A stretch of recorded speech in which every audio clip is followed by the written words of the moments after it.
It's time to pick a side. The border war is on the air with BG and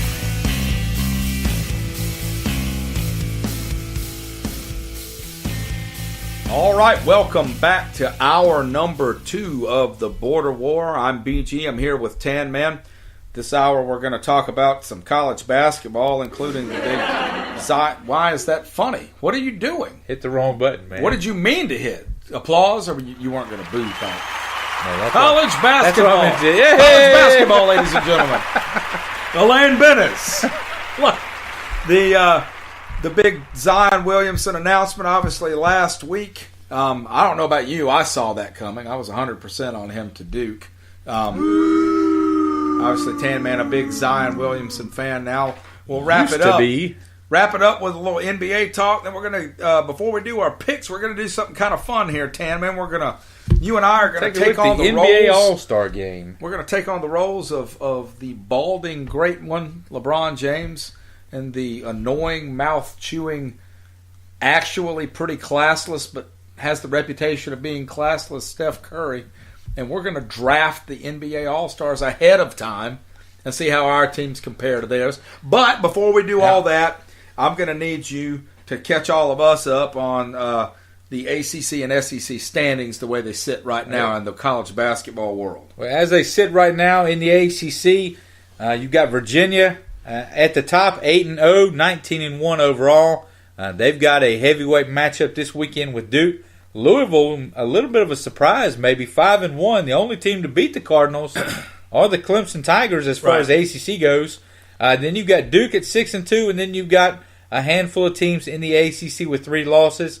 Clemson's in there, North Carolina's in there, Miami and Georgia Tech, and maybe one of the better college basketball teams, if not one of the more frustrating. To be at 3-4 in the conference, Florida State, they're a lot better than that in my opinion. As far as the SEC goes, up top you've got Florida, and maybe one of the big surprises in the country at Auburn at 5-1 and 17-2 overall. I didn't see this coming. Kind of makes you wonder what Bruce Pearl's doing down there. Bruce would never do anything nefarious, would he?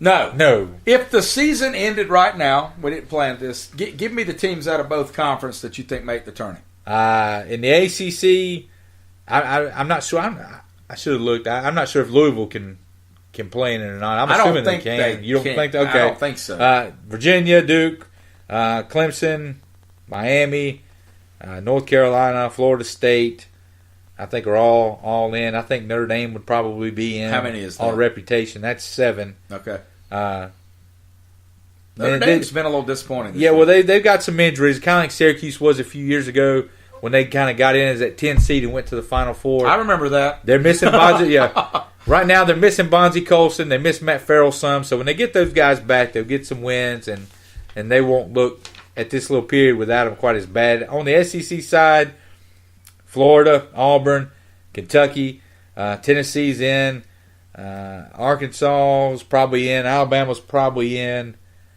Outside of that, I think you got. I think the SEC. You're looking at Florida and Auburn seem to be the class right now. I think Tennessee is really good and could beat anybody on any given day. But then it seems like after those top 2, there just seems to be a drop off and kind of this big clog in the middle. I agree with you about Tennessee. I mean, they came into what was a pretty tough situation in Columbia last week because, I mean, Gamecocks were coming off a couple of big wins. The stadium was pretty much full and loud. And Tennessee didn't seem fazed by it at all. They were just a better team. No. But you guys played great. They were up by 5 the whole game. That's basically the way that game went. For Silva to not play well and to be in foul trouble. It's like I texted you, man. When Silva doesn't score, we don't win. They were all right. When Silva doesn't score, we don't win. Well, so that's it. And Vanderbilt's still terrible. They stink. And even if they were really good, their gym would be terrible. I don't even like watching a game. It puts me in a bad mood. Like to go to a game there just to see what it's like. Yeah, it looks like a junior high gym. It reminds me. It looks like a giant, or like playing a game at the Y where there's all that equipment to the side. You know what it looks like? It looks to me like it's a hollowed out warehouse. like an old mill that they've taken all the floors and everything out and just opened up. Or like an Army rec center or something. Yeah. We used to store missiles here. Now we play basketball. Okay, so like I said, Zion Williamson, the number 2 recruit, 3 recruit, depending on the service you look at in the country. 85% of the crystal balls had him going to Clemson. Yeah. 1 crystal ball had him going to South Carolina. I don't think any crystal balls had him going to Duke, but that is indeed where he went, TanMan. He says he wants to join the Brotherhood.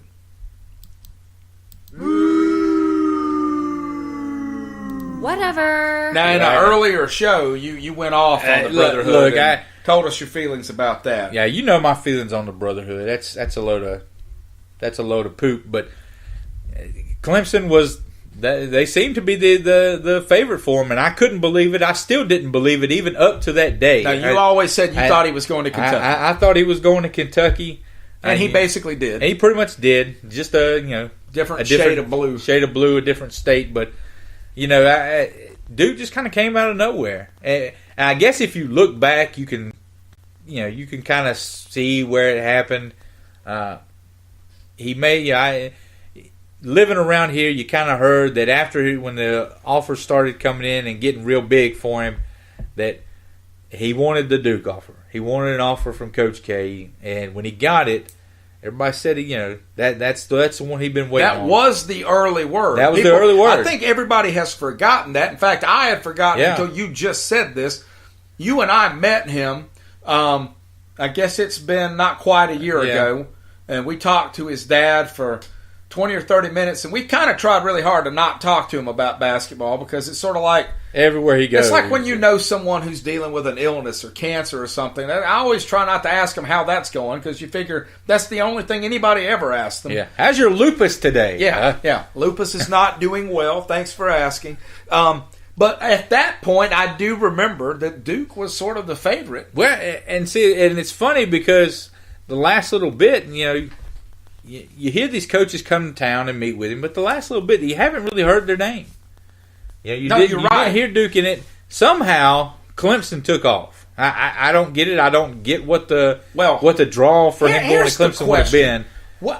What made Clemson take off? Because you know, I have this theory that Clemson just controls Clemson media. Yeah. And I don't know who started those. I don't know. I'm not answering the question. Look, I don't know that it was Zion's camp. Here's my opinion on it. I think at some point, I think that when he was a kid, when he was coming up, he probably wanted to go to Duke. Right. And at some point of going through the process, he probably had people telling him, look, don't rush into anything. Let's play it out. There's no reason to make a decision now. Play it out. And at some point during all of it, he wanted to go to Kentucky and play with Emmanuel Quickly. And he wanted to go to North Carolina and play for Roy Williams. And he wanted to stay home.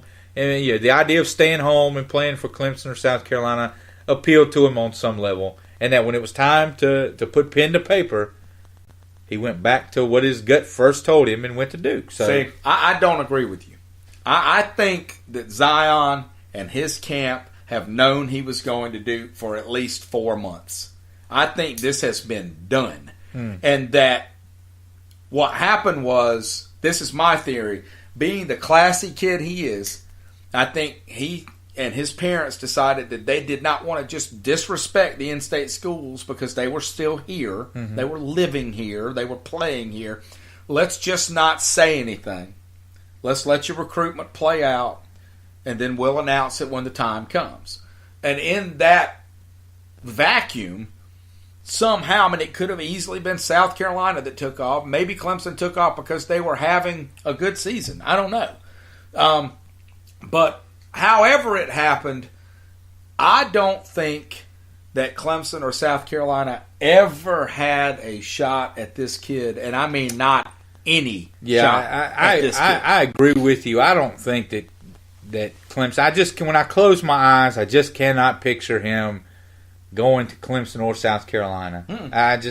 I would have loved, if he wasn't coming to North Carolina, clearly, I wanted him to go to South Carolina. And I think that if he had gone down there with he and Chris Silva and Rakim Felder and Brian Bowen, they could have had a good basketball squad team down there. But, you know, but I'm with you. I don't think that they really were really in on it like everybody thinks they were. You and I talked about this on the phone the day after it happened, and you said something I thought was interesting, that Clemson does a good job marketing their athletes as being special and different from everybody else's. They're just better people.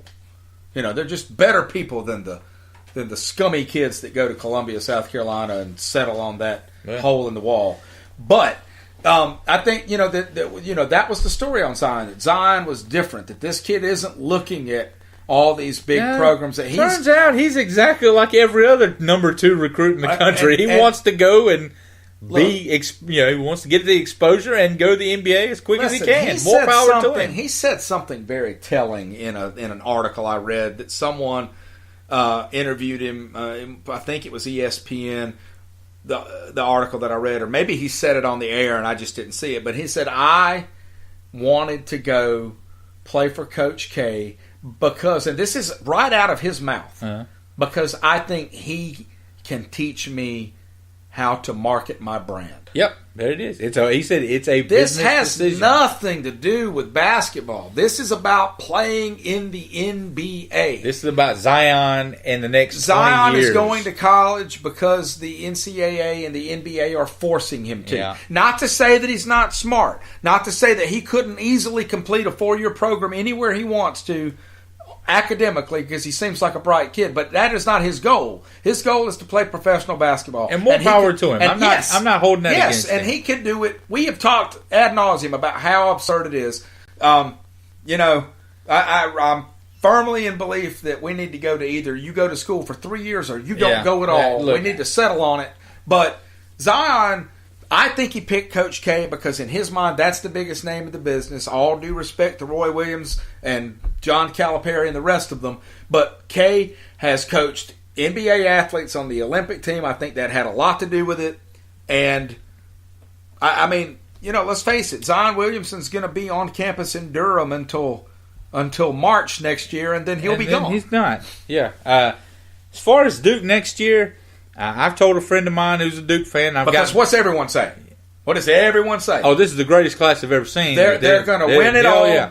It's a done deal. Yep. And I told him, I said, look, you guys have a good problem to have. Yeah, but you still have a problem. You're bringing in the number 1, the number 2, and the number 3 kid. The number 8 kid too. And they're all the same size. You're bringing in 2 small forwards in Barrett and Cameron Reddish, and then you got Zion, who's kind of basically a stretch 4, and you're bringing in Tyus Jones' brother at point guard. If you don't have a shooting guard, you're not going to really have a big man.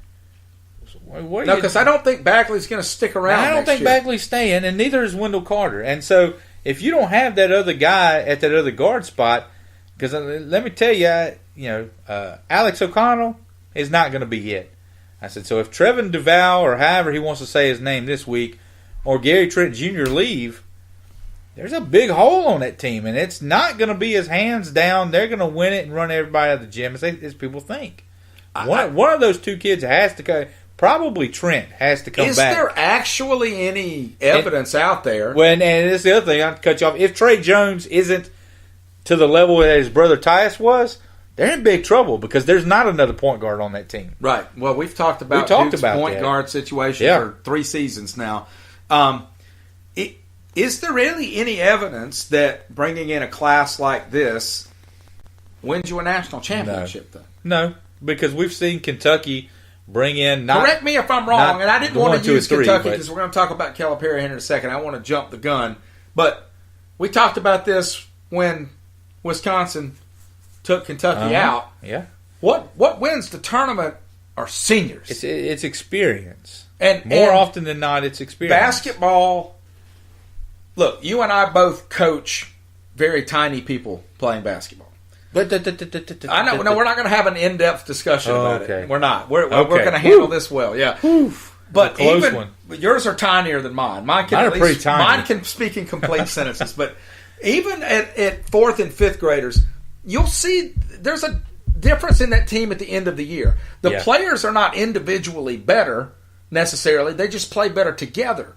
And if they were allowed to play together 3 more seasons, that chemistry would continue to develop. There's a reason on your console games, on the Xbox and stuff, that the longer you leave your players together, the better they play.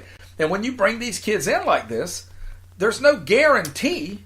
Look at the Oklahoma City Thunder. You don't think those 3 guys knew how to play basketball before? Yeah. They just didn't know how to play together. Yeah. Now they do. Yeah. And so, I mean, could Duke win it all? Sure. They've done it plenty of times. But, again, when everyone thinks they know something, they're usually wrong. Yeah, it's not a done deal. And if I were you, I would be looking for the teams right now that have a lot of really good juniors that are not good enough to leave. And that's who I would be looking at next year. Yep. I agree with you. I definitely don't think it's a done deal. One thing that is a done deal, the season for Dante Grantham, the senior from Clemson, and the again, second leading scorer, BG. This is it's not. Look, I'm as is this a backbreaker for him? Because they're having a great year, but are they going to be able to overcome losing this? I mean, I think it's not going to hurt them to the point that they have a bad season now, but it's going to cost them any chance at a special season. This team's not making a. I don't know. I think probably. Look, it hurts. It hurts, and if this was a team that had their eyes on getting into that top 4 of the ACC well, that's tournament, what I was going to say. I don't even know what I thought their ceiling was before. I think their ceiling before was getting into that top 4, getting the double bye in the ACC tournament, maybe getting somewhere around a 4 seed in the NCAA tournament. To me, that's a wash now. Because, like I said, you had... Well, they just scored 36 points in the game. You scored 13 points and a half. Unconnected. No. The last few years, the spot that Dante Grantham plays... The good news is they were going to lose that game with Dante Grantham. I mean, But he plays that small forward spot, and what Clemson does down there relies so much on it. You go back and look at what KJ McDaniels did for him. You go back and look at the last 2 seasons of Jerron Blossomgame and how instrumental he was in what they did. Now that spot is gone. Well, and so you get Shelton Mitchell and Gabe DeVoe, who's going to really have to be the focal point of your offense, and they stand out there and shoot threes, and when they don't fall like they didn't last night, you score 13 points and a half. So I guess what I'm asking is, what did you think was a special year for them before he got hurt? Well, that's it. I think finishing in the top 4 of the conference was a possibility. Yeah, and I think somewhere around a 4 or 5 seed, which means you're ranked somewhere around 20 to 25 in the NCAA tournament. Now I think they're probably going to finish in the middle of the pack in the conference. And they're going to probably play a team in the first round that should beat them. They're probably going to be a 8 or a 9 seed in the NCAA tournament, and that's going to be a wrap for them. This was devastating, to say the least. No, it's a shame, and I hopefully everybody realizes this, but I mean, as big of rivals as Clemson and South Carolina is, this is never the way I want to see someone's season affected. Obviously, South Carolina's had tons of injuries in football over the years of that magnitude. So, unfortunately for them, tell me what this kid's future was. I mean, was he a prospect, or was he sort of just? To be honest, I don't know. I've looked at a couple mock drafts just trying to get a feel for what they think about Trenton Duval at Duke, and I haven't seen his name pop up. I was thinking the same thing. These guys, he probably had a career overseas. I mean, he had a career overseas. He can probably catch on a G League team. He wasn't going to play in the NBA, but I hate it for him. He was having he was their second leading scorer. I hate to see. I hate to see their team, get dealt a blow like that. But like I said, to me, they were getting ready to really hit some rocky times anyway, because they had the game again. They played us, they played Virginia the other night. But they were probably going to have lost 3 out of 4 even with it. Yeah, they play us again next week. They've got two games with Florida State coming up before the end of the year. They play Duke at some point before the end of the year. So I don't know what they were really going with him anyway. Well, speaking of his future in the NBA, or lack thereof, let's move on to the NBA. We'll start with the Charlotte Hornets. You said at the beginning of the last hour they finished 2-1 on the week. 6-3 in the last 9. 6-3 of their last 9 games. We've talked about how maybe we were a little hard on the Hornets early on. Their schedule softening up the second half of the season. But this Kemba Walker thing just comes and goes like the tide. Now, the most recent thing, Jordan comes out and basically squashes this whole trade rumor. We both sort of thought that trading him was a good idea earlier in the season because it just didn't seem like they were going anywhere. And I think both of us really like him, and we don't think it's fair to him to be a top 25 player in the NBA and have to play on this awful squad. Is there a path, TanMan, in Charlotte to any kind of success with Walker? Building off Kemba Walker and not trading him for picks and just starting over? To me, it depends on what you mean.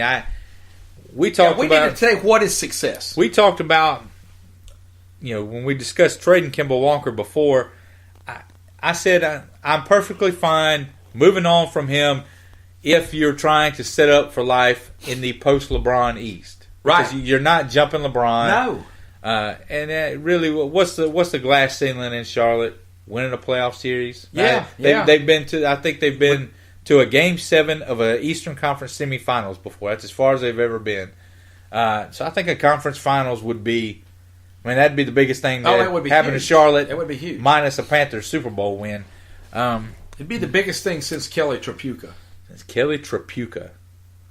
That's a name you don't hear every day. I just remember as a junior high school student realizing that the Hornets were probably not very good because that was the name of their best player. Kelly Tripucka. Threw me for a loop on that one. But is there a path to success without a total rebuild?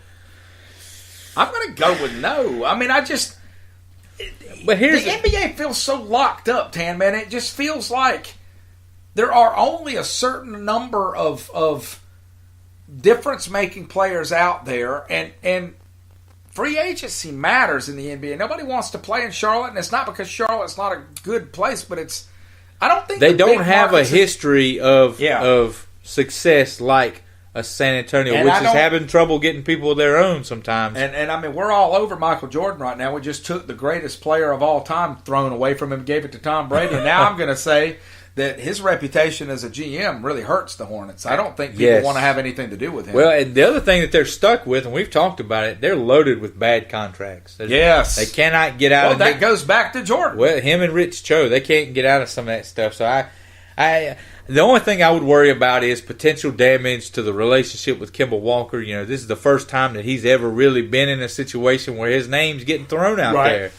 That we might not want you anymore. So how does he handle that mentally? I think he'll be fine with it. I think he'll be fine because I think if I understand that talking about trading him is actually a compliment to him. Yes. It's them saying, Kemba, you can do better than us. I mean, now that they've done that, if you decide we don't want to trade him, we want him to stay, maybe that hurts you not this summer, but next summer when he's scheduled to hit the open market. Oh, sure.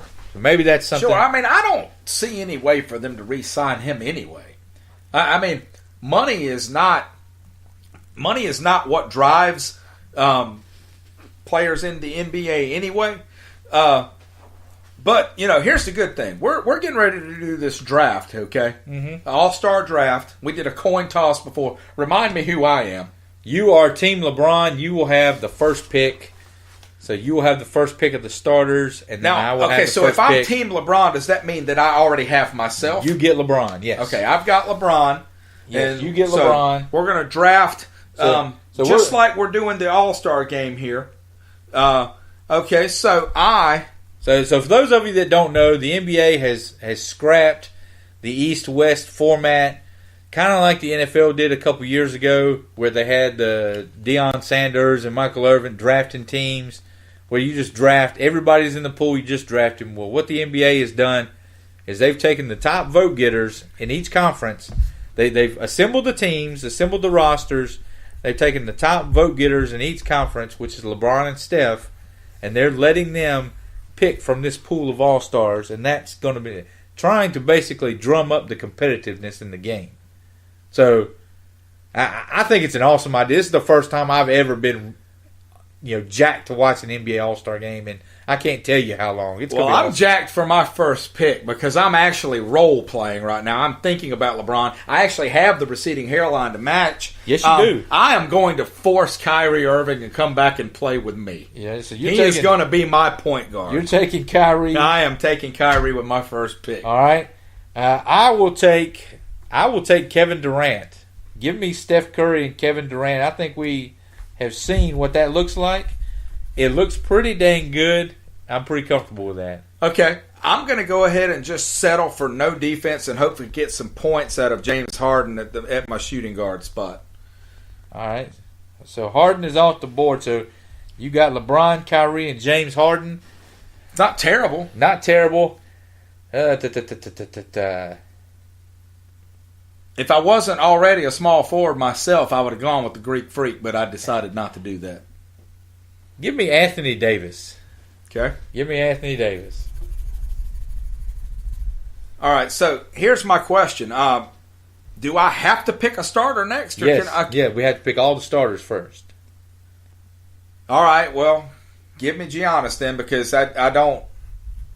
It's fine because one of them can play 3, one can play 4. Yeah. So it's fine. Yeah. So you take Giannis.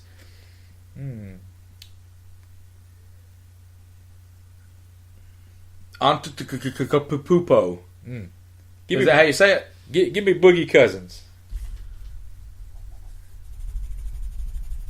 All right. All right, I am going to go with Joel Embiid. All right. And so that leaves me with DeMar DeRozan. So the starters, and people could probably hear that in the microphone. The starters. What, me scribbling? Yes. But that's okay. Okay. I mean, you think they don't think we have pencils here? We're supposed to be projecting an image of pros, and we hear. Well, yeah, but I mean, I've got my green see-through visor on here, man. I'm number crunching. Team BG with Kyrie Irving, LeBron, James Harden, Giannis, and Joel Embiid. Team TanMan, Steph Curry, Kevin Durant, Anthony Davis, Boogie Cousins, and DeMar DeRozan. You're scared, man. I can tell by listening to your voice. Scared, huh? Well, I mean, but you got Steph to start with. I mean, what am I supposed to do with that? All right. So I get the first pick of the reserves. You take my guy, I will slap you in the head. You know who I'm talking about. Why am I even overthinking? Give me Russell Westbrook. Why am I even looking at this list of people? That is a good question. Give me Westbrook. Why is Westbrook not even a starter? But that's a different discussion. A really good question too. I'm going to take. Oh boy, give me Klay Thompson. So you're taking Thompson and putting Steph and KD on the opposite team. Huh? I'm going to cause division in the ranks. You already got plenty of division with Kyrie and LeBron together on your team again. Give me John Wall. And I am going to match you a point guard and take my favorite player. Tell me who it is. Who's my favorite player? Kristaps. No. Damian Lillard. All right, Damian Lillard. All right, so I've taken Westbrook and Wall. You've got Klay Thompson and Damian Lillard. Give me the big cat, Karl Anthony Towns. I was going to go for that next. Oh, right. Boy. I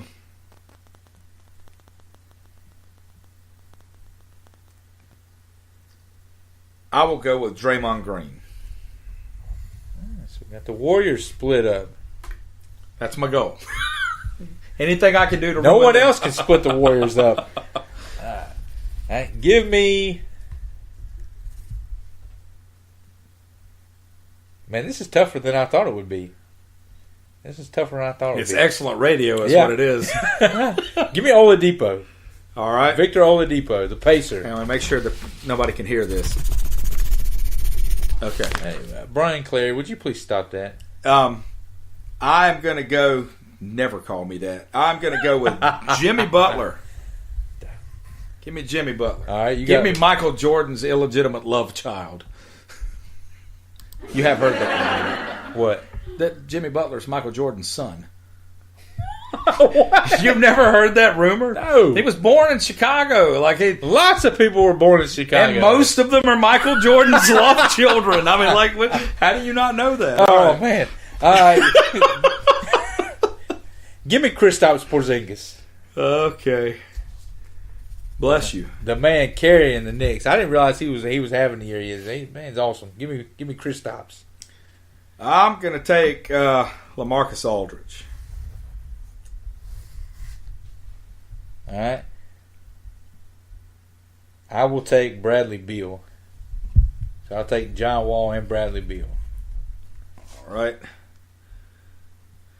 I'll go with Horford. I need another big man. All right. So I guess that you know what? He gets a bad rap. I'll take him. Give me Kevin Love. I've been avoiding him. Yeah. Yeah. As much fun as it would be to stick LeBron with Kevin Love again for an All-Star team. And I'm so excited to take my third point guard in Kyle Lowry. All right, so Team BG, LeBron, Kyrie Irving, James Harden, Giannis Antetokounmpo, Joel Embiid, Klay Thompson, Damian Lillard, Draymond Green, Butler, Aldridge, Horford, and Lowry. Team TanMan for the All-Star game, Steph, KD, Anthony Davis, Boogie Cousins, DeMar DeRozan, Westbrook, John Wall, the Big Cat, Karl Anthony Towns, Mr. Pacer, Victor Oladipo in his first All-Star game, Kristaps, Bradley Beal, Kevin Love. Man, I'm getting ready to run you off the floor, man. My team would run you off the floor. Well, of course you think that. You could have drafted high school players and you'd be saying the same thing. What? You could. No, man. Who would you have gone with my first pick? I would have taken Kevin Durant. If I'd have matched up, LeBron and Kevin Durant. I mean, I knew that was the smart pick, but you know how my mind works, man. You know how my mind works. I just love the idea. And see, in my mind, if I picked them, then that would actually happen, and they would have to play together. Because see, I think LeBron could take KD. I think Steph would take somebody else, and you could still come back and got Kyrie Irving with your next pick. But you're probably right. Like I said, that's fine. That was fun. Maybe not the great radio all the time. Well, you know, we can't be great radio all the time, but we're about to get back to being great radio. Well, we know what bad radio sounds like. So, thank goodness that the football pick season is over. Yeah. Obviously, you won. Well, did you write down totals or did? Well, it's not official yet. There's one more game left. Obviously, you're up by one game, right? So I can still tie you. Well, unless you want to give the Super Bowl a weight of 10 wins. Oh boy.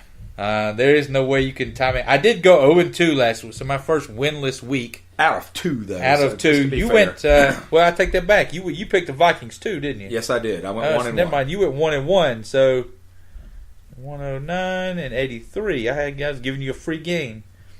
So you've picked how many games correctly? I am 119 and 73, and you are 109 and 83. Okay. So that's pretty much a wrap. So we're gonna move on and do something a little different and hit the reset button. We're gonna hit the reset button. Not using those totals on these picks. We're gonna hit the reset button so BG can play again, and it gonna would make be very typical though for you to school me in a football picks game and me to school you in a basketball picks game. That's probably how this will work. I'm certain that you probably jotted down and made mental notes of my picks as you looked at my sheet earlier.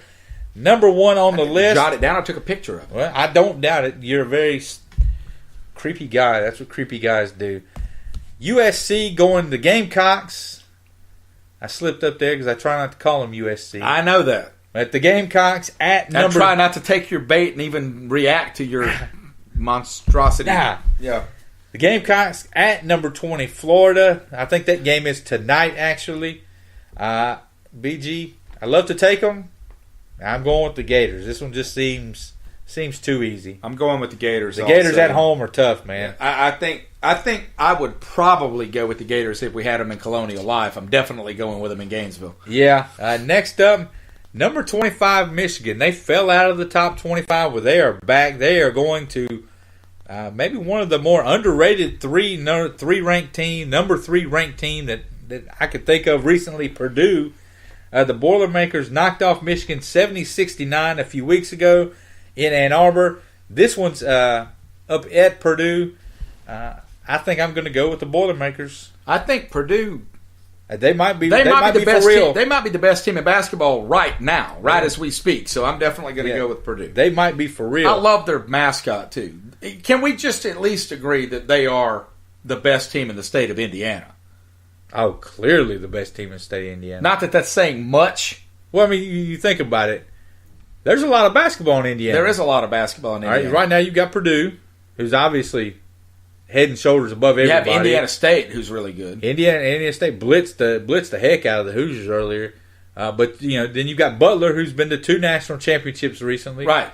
You've got Notre Dame, who's outside of Mike Krzyzewski and Roy Williams. So 4 really good schools. Is the 3rd best coach in the ACC. And that's it, right? And then like I said, then you've got some. I think Drake might be in the state of Indiana. Indiana State, the Sycamores. I already said Indiana State. Yeah, so you got a lot, and then somewhere floating out there is Indiana. Hoosiers?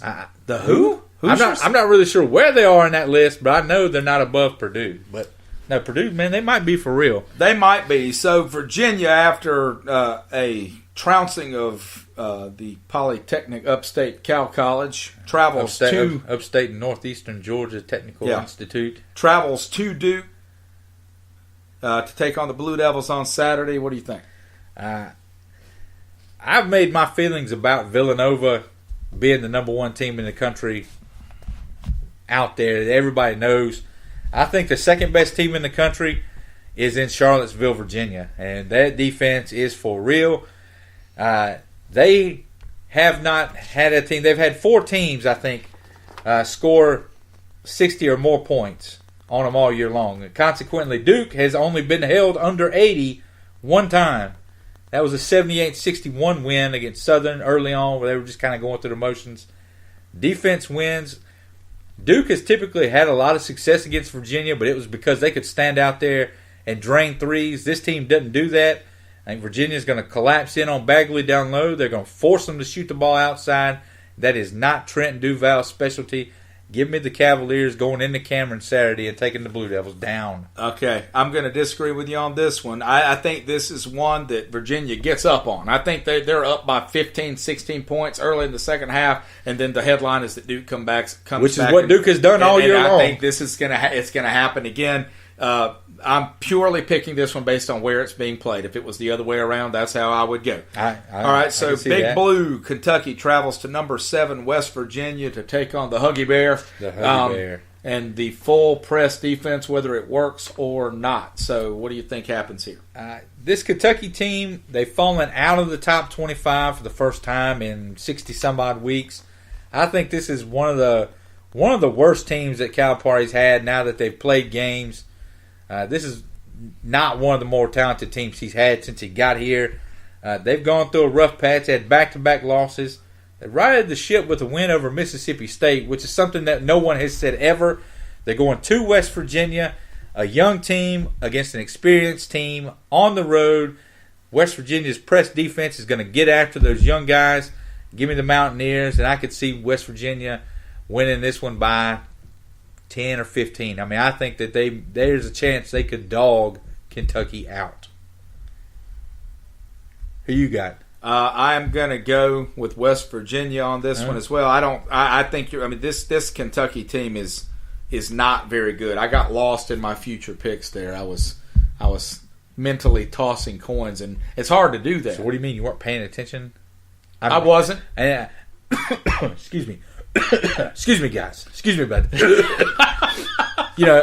All you got to do is open up, BG. Twist the screws, take the top off, because I'm dropping basketball knowledge gold right in your noggin, and you're over here daydreaming about Celtics and Pacers or whoever else you pick. I was up to the Celtics and the Pacers. That's where I was when you asked.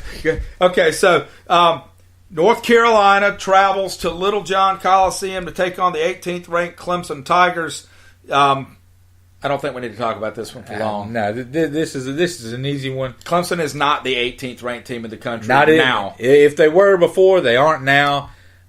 On the road, I think a fully healthy Clemson team. This is one that's been on the schedule that's had me concerned all year long. Now that Grantham's gone down, they're a different team. I'm taking the Tar Heels to go down there, and I don't think it's really going to be that close. We've gotten our butts kicked a few times lately. I think we're ready to play down there. 7 to 10 point win. Yeah. All right, moving on to the NBA. We have the very promising, young, exciting Minnesota Timberwolves taking on the Blazers on the road. What do you think about this? Well, this one, the Timberwolves are actually all the way up to the 3 seed out west. I mean, they are doing it. We were both high on them. I don't know that we were this high. I was that high. Yeah. Portland, I don't really know what's going on up there. There's some talk that maybe Lillard wants out. He should have wanted out a long time ago. I don't really know, but the Blazers are still kind of stuck in that one spot that they always seem to be, just kind of in the middle. They're like the 8th or 9th. Yes. Every single year. They played a couple weeks ago. It was a 17-point win for the T-Wolves. But I'm going with Portland on this one. I think just being at home, these things in the NBA just get kind of weird sometimes with the schedules. They do. Give me Portland. They're not going to get their butts kicked twice. I'm going to go with the Timberwolves just because I think they're the better team. You're right, and they are. These 4-game series in the NBA are often 2-2. I mean, or 3-1. So we'll see. But I'm going to go with the Timberwolves. The next one on the list, the Wizards going to the Thunder on Thursday. BG, Paul George with the All-Star snub. Westbrook taking up for his guy. Can the Wizards get it done on the road down there? Wizards playing disappointing basketball so far this season, and the Thunder are becoming the team we thought they could be. I'm going to go with the Thunder. Yeah, I agree. The Thunder, they're 17-7 at home. Consequently, the Wizards are 11-12 on the road. These two teams will play in a couple weeks, or probably even a couple days, actually, in Washington. But this one in OKC, I'm going with the Thunder at home. Interesting game here. One of your 63 official teams that you pull for. Yep. Indiana Pacers. I've been a Pacers fan for 25 years, man. Hush. Go on the road to take on the remnants of a formerly great team in the Cleveland Cavaliers. Give me the Pacers in this one, man. It's an easy pick to just keep picking against Cleveland. Obviously, Cleveland's going to win some games, but Indiana's playing good basketball. I'm going to go with the Pacers. It's a little bit of a roll of the dice, but I don't want to just pick chalk. Yeah. All right, BG, let's see what you think here. They played 3 times this year. What's the record? What's the team's record in the 3 games this year? That they've played so far? I'm going to say Cleveland's won them all. Wrong. Okay. The Pacers have won all 3 matchups with the Cavs this year. This is last year they got swept in the playoffs. Obviously, that was with Paul George.